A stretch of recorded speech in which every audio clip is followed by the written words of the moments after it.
All right, so always make sure you date. So make sure you put today's date, 8/29.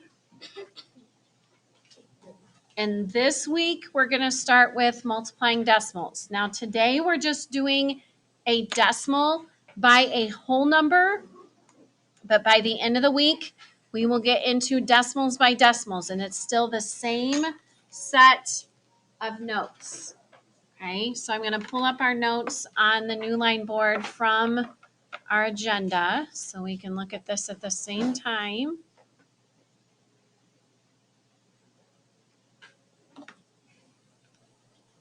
Okay, so today we're doing multiply decimals by a whole number. There are only 3 steps to this, and this will also be the same steps we use when we're multiplying a decimal by a decimal. All right, bless you. When we're multiplying decimals, there's something that we don't have to do that we had to make sure we did when we added decimals. What do we not have to do when we're multiplying that we had to do when we added and subtracted? Summer? You don't have to line up the decimals. Absolutely. When you're multiplying decimals, you do not have to line up the decimal point. Now, that doesn't mean some of them may not line up, okay? But when we added and subtracted, we had to make sure all the decimal points were lined up. You do not have to do that when multiplying, okay? So here are our steps for multiplying decimals. The first thing you are going to do is multiply all of the numbers. So this is what you're writing down. Multiply all of the numbers.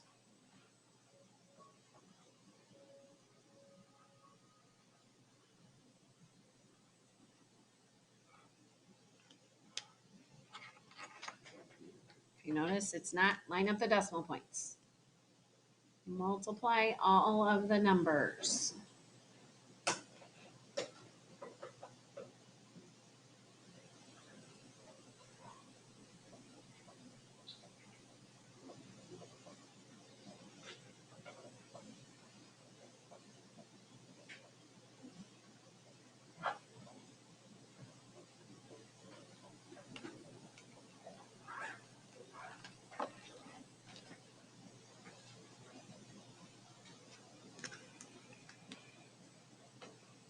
Then the second thing you are going to do is count how many digits are after the decimal point in the problem. So you will count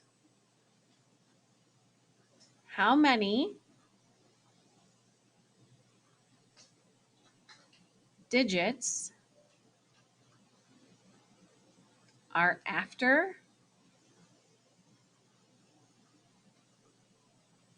the decimal point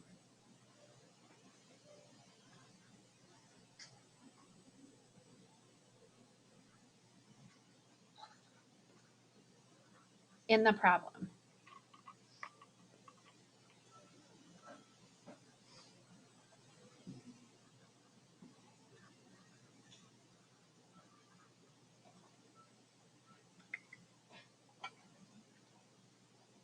So again, you're going to count how many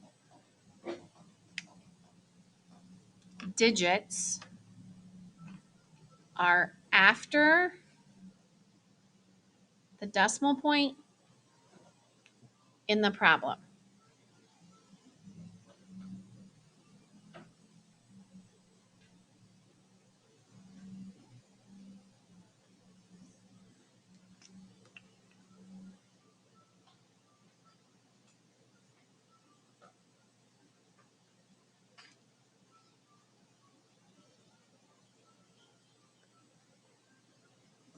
And then the last thing you have to do is your answer has to have the same number of digits after the decimal point. So your answer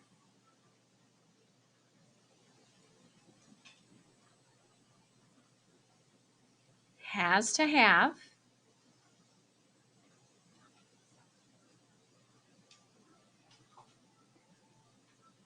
the same number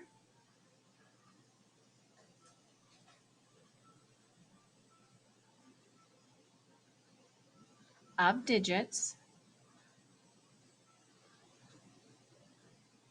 after the decimal point.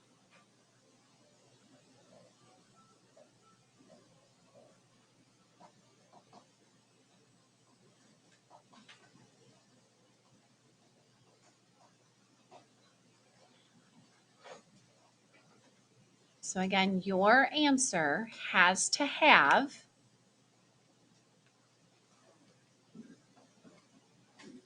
the same number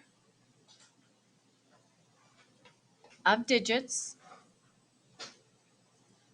after the decimal point.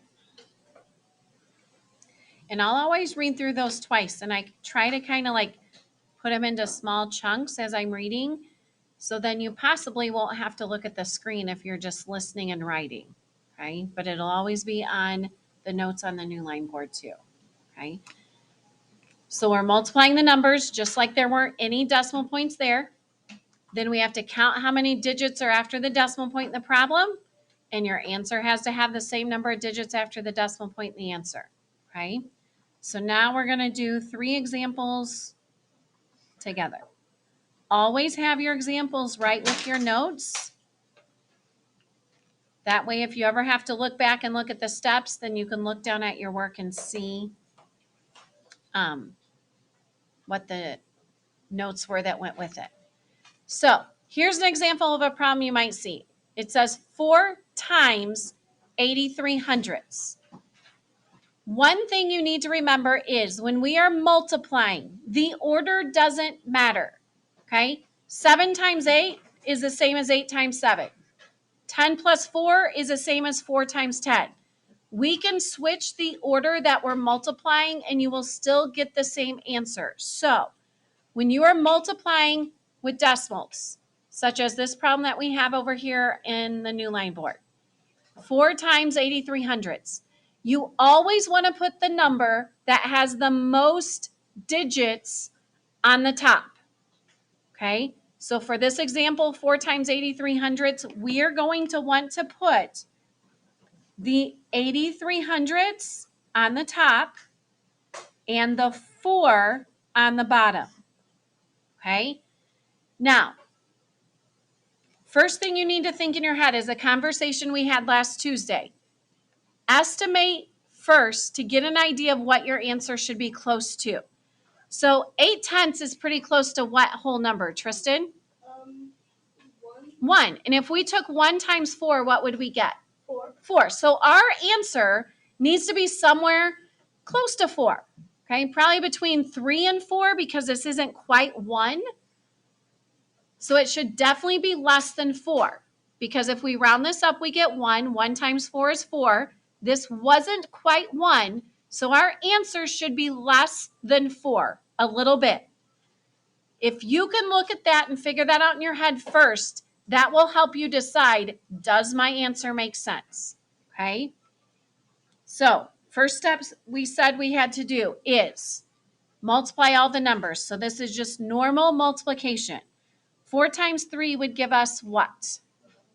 12. Carry your 1. 8 times 4?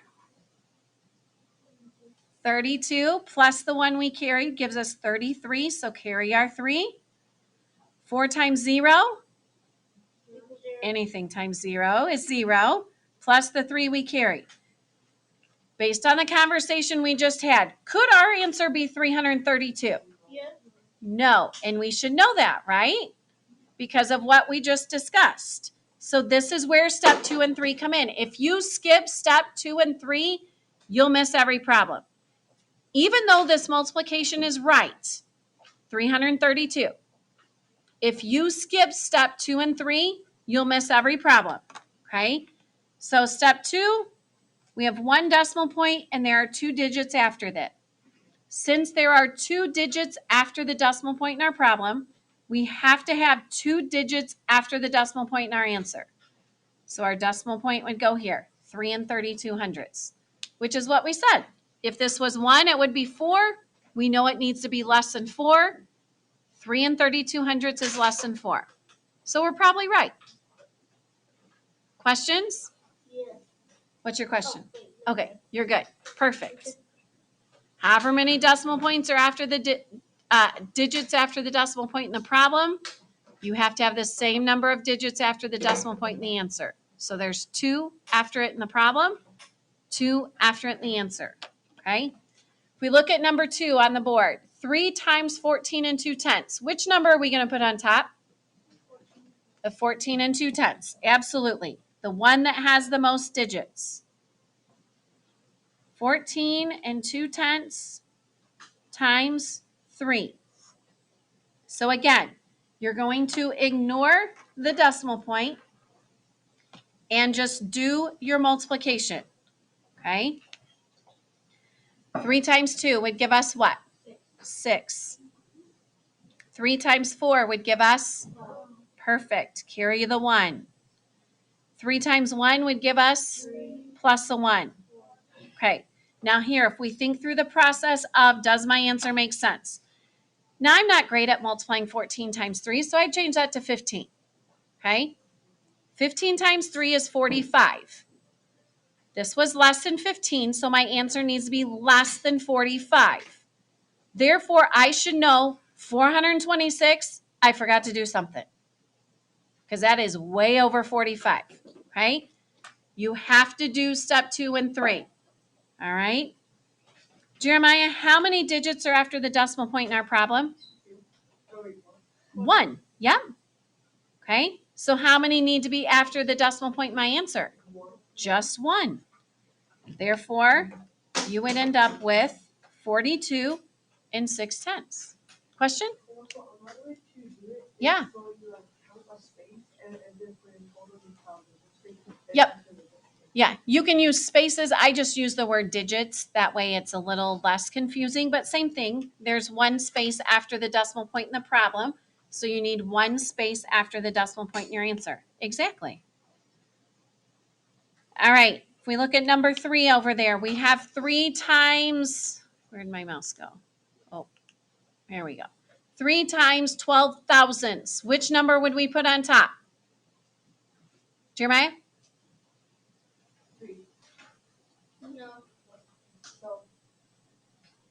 12 thousandths. Okay. Always choose the one that has more digits. Not necessarily the bigger number, but the one that has more digits. So on this one, we're going to want to have our 12 thousandths on the top times 3. So take about 20 seconds, do your multiplication kind of on your own. So you're starting to check yourself, and then we'll work through it.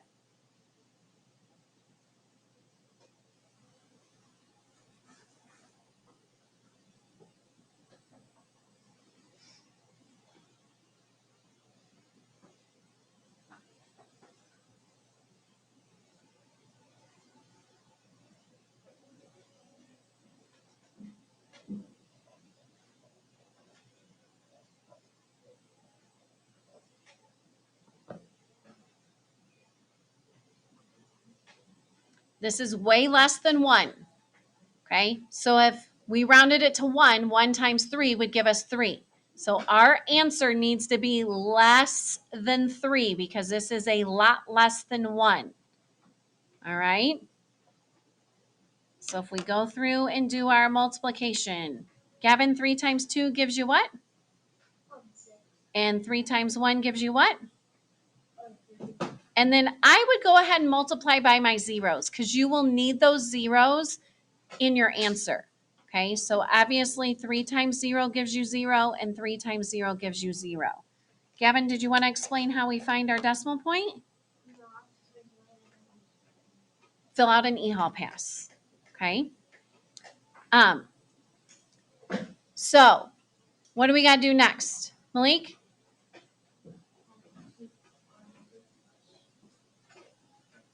Okay, so we're going to count the digits after our decimal point. We have 1, 2, 3 digits after the decimal point in the problem. So Malik, how many digits do we need after the decimal point in our answer?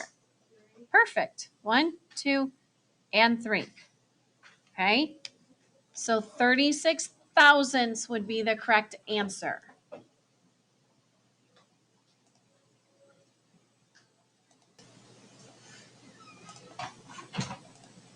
All right, so any questions on those three? Okay, so we need to take out our books. I mind to let them in. And I want you to carefully tear out page 197. Okay.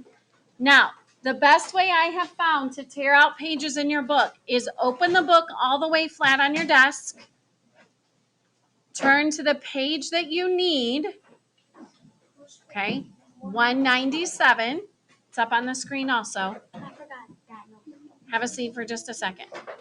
Did I really miss anything important? All of our notes. You'll have to get those copied down.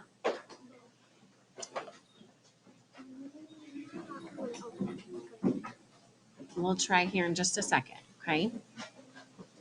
So, easiest way to tear the pages out. If you open your book flat on your desk, and then the page you need to tear out, if you hold it straight up, out the middle, and you kind of start at the top and tear it straight up, it tears out easier. If you're pulling to the side, it's not going to tear out as easily.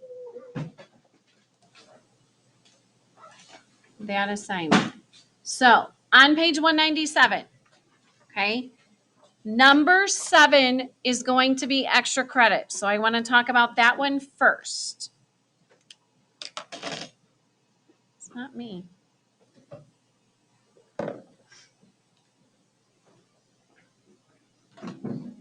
I want to talk about number 7 first.